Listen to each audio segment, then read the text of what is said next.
آئیے سیدھا آج کے موضوع کی طرف چلتے ہیں۔ اس ایکسپلینر میں ہم ایک ایسی تحریر کا تجزیاتی جائزہ لے رہے ہیں جس نے اپنے وقت میں سچ میں ایک تہلکہ مچا دیا تھا، علامہ اقبال کا مشہور زمانہ کلام شکوہ۔ ہم اس سے صرف ایک عام نظم کے طور پر نہیں بلکہ ایک عظیم فلسفیانہ مقدمے کے طور پر دیکھیں گے، ایک ایسی پٹیشن جو سیدھا خالق کائنات کی عدالت میں پیش کی گئی ہے۔ اگر سوچا جائے تو یہ کتنی حیرت انگیز بات ہے کہ ایک وفادار جو مکمل تسلیم و رضا کا پیکر ہوتا ہے وہ اپنا مقدمہ خدا کی بارگاہ میں آخر کس طرح پیش کرتا ہے۔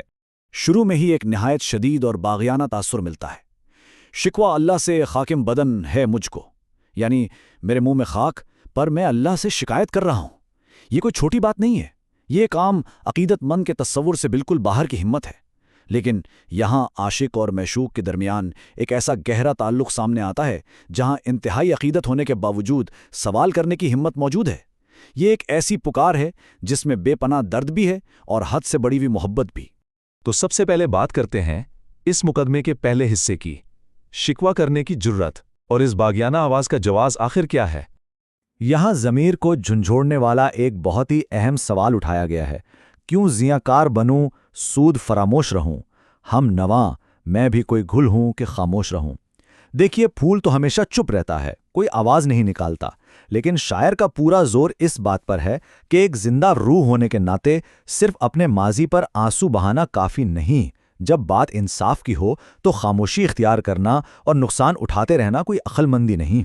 ظاہر ہے خدا کے بنائے ہوئے نظام پر سوال اٹھانے کے لیے ایک عظیم ہمت درکار ہوتی ہے، اور واقعی یہی ہمت اس کلام کی بنیاد ہے۔ اب آتے ہیں اس عدالتی بحث کے دوسرے حصے کی طرف، جہاں عقیدت کی عظیم میراث اور بے لوث وفاداری کے ثبوت پیش کیے گئے ہیں۔ ان وفاداروں کی قربانیوں کا اسکیل دیکھیے، یہ کسی ایک خطے تک محدود نہیں تھا، انہوں نے خشکیوں اور دریاؤں دونوں جگہ حق کے لیے لڑائیاں لڑیں۔ ذرا اس منظر کا تصور کیا جائے، یورپ کے گرجا گھروں سے لے کر افریقہ کے تپتے ہوئے صحراؤں تک آذان کی آواز پہنچائی، اور سب سے بڑی بات، جب سروں پر تلواریں لہرا رہی تھیں اس وقت بھی انہوں نے ایمان اور کلمے کا دامن ہاتھ سے نہیں چھوڑا۔ یہ حقائق ان کی جسمانی اور روحانی قربانیوں کی ایک انتہائی عظیم تصویر کشی کرتے ہیں۔ ان تمام عظیم فاتحانہ مہمات کے پیچھے آخر مقصد کیا تھا؟ بہت واضح تھا، ہم جیتے تھے دنیا میں تو توحید کی خاطر، مرتے تھے شہنشاہ دو عالم کی خاطر۔ یہ لوگ کوئی دولت یا دنیا کی شان و شوکت کے بھوکے نہیں تھے، دراصل دنیا کی چمک دمک ان کی آنکھوں میں جچتی ہی نہیں تھی۔ ان کا جینا مرنا صرف اور صرف خدا کی وحدانیت کے پیغام کو پھیلانے کے لیے تھا۔ اگر مقدمے کی زبان میں کہیں تو یہ ان کی سب سے مضبوط دلیل ہے۔ اس دلیل کو آگے بڑھاتے ہوئے تیسرے حصے میں ہم دیکھتے ہیں باطل اور غلامی کا خاتمہ، یعنی انسانیت کی ایک عظیم ترین خدمت۔ ان بے لوث قربانیوں کے نتیجے میں دو بہت بڑی کامیابیاں حاصل ہوئی تھیں۔ پہلی، صفحہ دہر سے باطل کو مٹایا، یعنی جھوٹ اور ظلم کا مکمل خاتمہ کر دیا، اور دوسری، نوع انسان کو غلامی سے چھڑایا۔ دیکھا جائے تو یہ دونوں باتیں خدا کی مخلوق کے حق میں کی گئی عظیم ترین خدمت تھیں۔ یہ اس بات کا واضح ثبوت پیش کرتا ہے کہ ان عقیدت مندوں نے واقعی انسانیت کے نظام کو بالکل بدل کر رکھ دیا تھا۔ لیکن اب اس تجزیے میں ایک اچانک موڑ آتا ہے، ماضی کی عظیم تاریخ سے سیدھا حال کی گہری مایوسی تک کا سفر۔ کیا یہی ہے وہ وفا جس کا صلہ ہے یہ ملا؟ ایک ایسی تاریخ اور ایسی بے مثال خدمت کے بعد حال یہ ہے کہ وہی عظیم قوم اب ذلت اور پسماندگی کا شکار ہو چکی ہے۔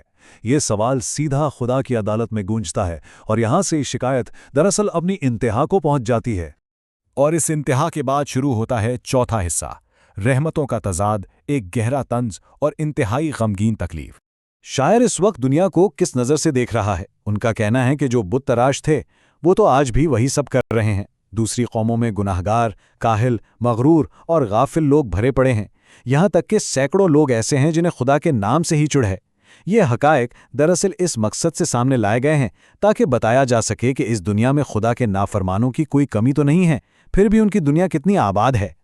یہاں غصہ اپنے بالکل عروج پر نظر آتا ہے۔ ایک طرف اغیار ہیں، یعنی وہ جنہیں خدا پر کوئی یقین نہیں مگر ان کے گھروں پر برکتیں اور رحمتیں برس رہی ہیں، اور دوسری طرف وہ بیچارے مسلمان ہیں جنہوں نے اتنی قربانیاں دی تھیں، پر جب بجلی گرتی ہے تو انہی پر گرتی ہے۔ رحمتیں ہیں تیری اغیار کے کاشانوں پر، برق گرتی ہے تو بیچارے مسلمانوں پر۔ یہ تصویر اس انتہائی مایوسی اور فلسفیانہ الجھن کو بہترین انداز میں ظاہر کرتی ہے جو کسی بھی سچے عقیدت مند کو بے چین کر سکتی ہے۔ اب ہم آخری اور 5ویں حصے کی طرف آتے ہیں، وفاداری کی کڑوی قیمت، احساس ترک اور تنہائی۔ اب وہ پہلے جیسا پیار، وہ دوستی اور وہ مدارات بالکل باقی نہیں رہی۔ انعامات کے بجائے اب غربت، ناداری اور رسوائی مقدر بن چکی ہے، اور اس میں سب سے بڑی تکلیف کیا بیان کی گئی ہے وہ یہ کہ اب غیروں کے یعنی ان لوگوں کے تانے سننے پڑتے ہیں جو کل تک سامنے کھڑے ہونے کی ہمت نہیں رکھتے تھے۔ یہ احساس زیاں بہت ہی گہرا ہے، کیونکہ جو حقدار ہونے کا دعویٰ رکھتا ہے اسے ہی حقیر بن کر جینا پڑ رہا ہے۔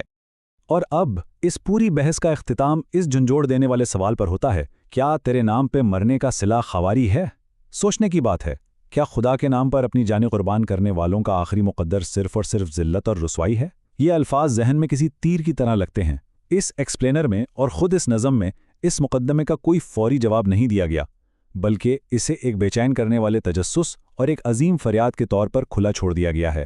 ایک ایسا سوال جو کسی بھی باشعور ذہن کو یہ سوچنے پہ مجبور کر دیتا ہے کہ حق اور وفا کی اس کشمکش میں انصاف آخر کب اور کیسے ملے گا، اور وفا کا اصلی انعام آخر ہونا کیا چاہیے۔